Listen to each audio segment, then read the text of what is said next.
E se a chave para uma vida mais longa, mais saudável, não estivesse num laboratório cheio de tecnologia, mas escondida numa prática de milhares de anos? Hoje a gente vai mergulhar numa ideia super poderosa do livro de Charlie Kirk, Pare em Nome de Deus, que pode, olha, mudar completamente o jeito que a gente pensa sobre descanso. A gente vive nessa busca, né? Pela longevidade, pela felicidade. A gente tenta dietas, exercícios, compra os aparelhos mais modernos. Mas e se a resposta estivesse o tempo todo bem debaixo do nosso nariz, num ritual super antigo?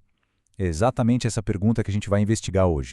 Para começar a desvendar isso, a gente precisa falar de um fenômeno que intriga cientistas no mundo todo, as chamadas zonas azuis. Basicamente, são lugares onde as pessoas não só vivem mais, elas vivem muito, muito mais tempo que a média global. E o mais curioso é que uma dessas zonas fica nos Estados Unidos, lá em Loma Linda, na Califórnia.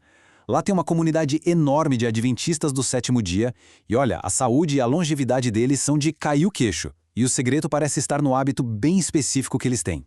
E o que está no centro dessa saúde toda? Algo que parece até simples demais. Um dia inteiro, 24 horas por semana, dedicado exclusivamente ao descanso. É um verdadeiro ritual de pausa na vida. Essa prática é o Shabat. E, gente, isso é muito mais do que só tirar uma folga. É uma desconexão de propósito, total, daquela correria do dia a dia. É como criar um santuário no tempo, para focar na família, na espiritualidade, na natureza, para se restaurar de verdade. Tá, mas aí a gente se pergunta, isso funciona mesmo? É só uma questão de fé?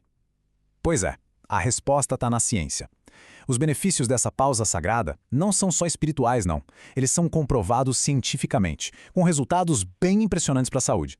Vamos começar com esse dado aqui que é chocante. Uma pesquisa global mostrou que 88% dos membros dessa comunidade se consideram felizes. Pensa bem, 88%. É um número altíssimo para qualquer grupo de pessoas.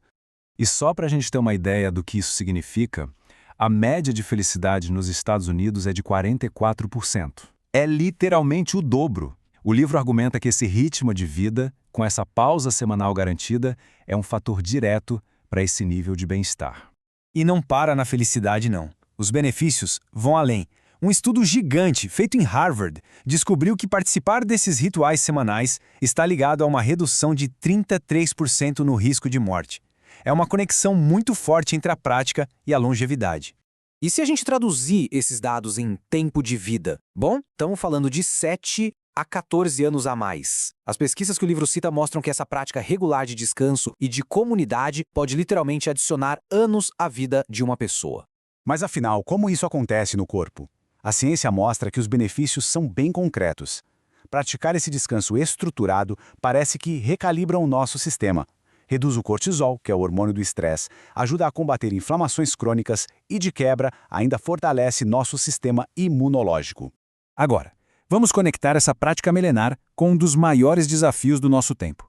O livro defende que o Shabat funciona como um jejum de dopamina superpoderoso, um antídoto perfeito para o nosso vício em tecnologia.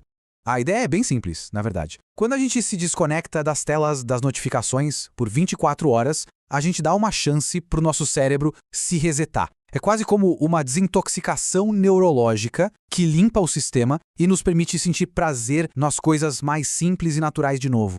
E essa citação do Michael Easter, que o livro destaca, resume o problema perfeitamente. Sabe, essa nossa cultura de estar sempre ocupado muitas vezes é só uma fuga para a gente não ter que encarar o que realmente importa. E essa fuga é quase sempre alimentada pelos nossos celulares e computadores. E olha só como é difícil lutar contra isso. A grande maioria das pessoas quer se desconectar mais, mas pouquíssimas conseguem de verdade. Isso só mostra que não adianta só ter força de vontade. A gente precisa de uma estrutura, de um ritual, para conseguir fazer essa pausa de verdade. Isso tudo nos leva a uma ideia muito, muito poderosa. No mundo que exige que a gente seja produtivo o tempo todo, 24 horas por dia, 7 dias por semana, escolher parar não é fraqueza. É, na verdade, um ato de rebelião.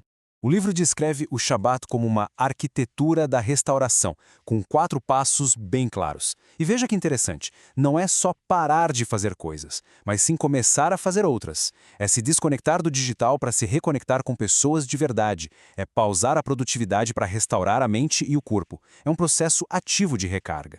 E talvez essa seja a mensagem mais profunda de todas. Essa prática nos força a lembrar que o nosso valor não está no quanto a gente produz, mas em quem a gente é. É uma reumanização semanal. É um lembrete de que ser é muito mais importante do que fazer. E assim, a gente termina com essa provocação, nessa nossa busca maluca por sempre mais rápido, mais eficiente. Talvez o ato mais radical e transformador de todos seja simplesmente parar, pelo menos por um dia. E essa pode ser a verdadeira chave para uma vida mais longa, mais saudável e, claro, muito mais feliz.